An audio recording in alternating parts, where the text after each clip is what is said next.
Well, the murder suspect featured several times on America's Most Wanted is a fugitive no more. Donald Santini is accused of killing Cynthia Ruth Wood in Florida in 1984. She was strangled to death and her body was found in a canal. Since then, Santini hasn't exactly been in hiding.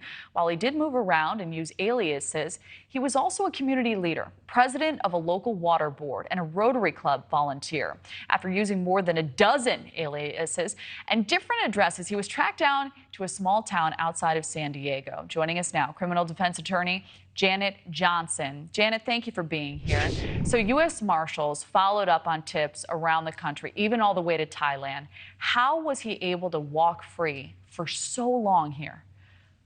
Yeah, I mean, 39 years. One of the things is he's probably physically changed. So the pictures that they were using from 39 years ago may not have accurately reflected how he looks now, but he was pretty brazen about it. And, I guess the people in California didn't know about his history in Florida. I don't know if he avoided any family contact, but, as you say, he was not hiding. He gave interviews on TV stations.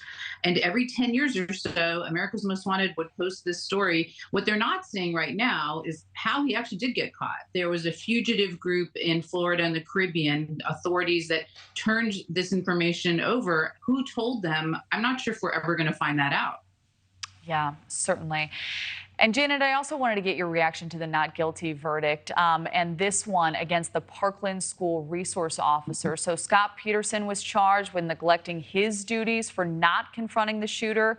Here's what Peterson told our own Dan Abrams.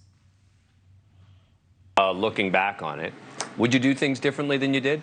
I wouldn't have done anything different because my actions were based on what my initial stimuli was hearing the two shots outside, and I moved to cover, not knowing where those shots were.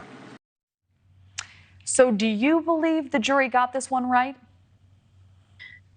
I do. I'm a defense attorney, so I'm prone to trust juries, even when they rule against me. But what I would say in this case is it was a very novel legal theory. I actually practice here in Florida. I am friends with his defense attorney. He did an amazing job.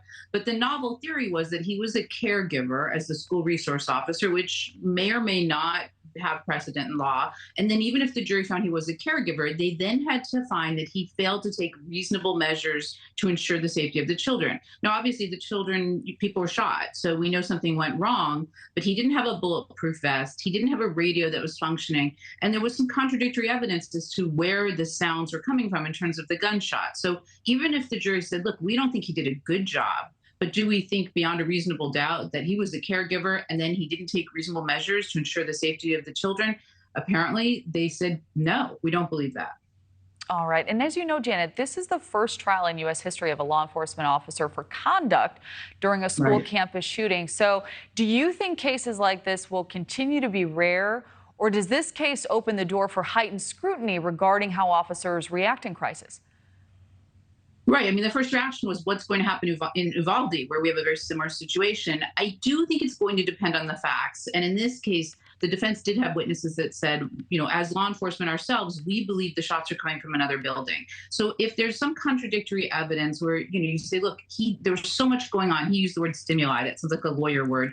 There was so much going on that he just couldn't get to the place and save the children in time. That's a very specific fact pattern. In another case where that there were law enforcement officers with guns, with weapons on site, and they knew where and what was happening, which may be the case in Texas, I think it's going to be easier to convict those people. So one last case we wanted to get your reaction to is the chilling new details in the Madeleine McCann case. The year after she vanished, the prime suspect allegedly told an acquaintance, quote, she didn't even scream. The witness made the revelation in an interview in Germany where the suspect is from, and he's currently serving time in prison for rape. So are you surprised this many years later that no one has ever been charged? Well, it is the ultimate cold case. And, and our hearts broke when we saw the pictures of little Madeleine. And, they had leads that were absolutely the wrong people. This gentleman has been trying to tell people, apparently for years. He went to the London Metropolitan Police, never really got calls back. Is this statement, by the way, enough to convict him? I'm not sure. But this person is in prison on similar charges. This could be the tipping point where Madeleine's family finally gets justice and maybe he is charged. All right, and the suspect in this case, Christian Bruckner. Do you think police, Janet, are any closer to solving this mystery now?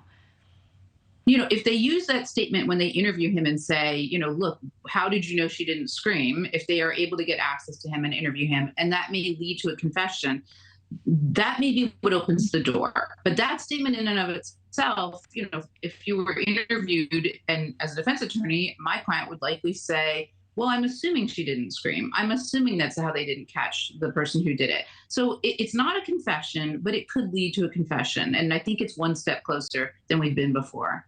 Thank you for watching. Go to newsnationnow.com to find News Nation on your television provider. And don't forget to click the red subscribe button below to get more of News Nation's fact-driven, unbiased coverage.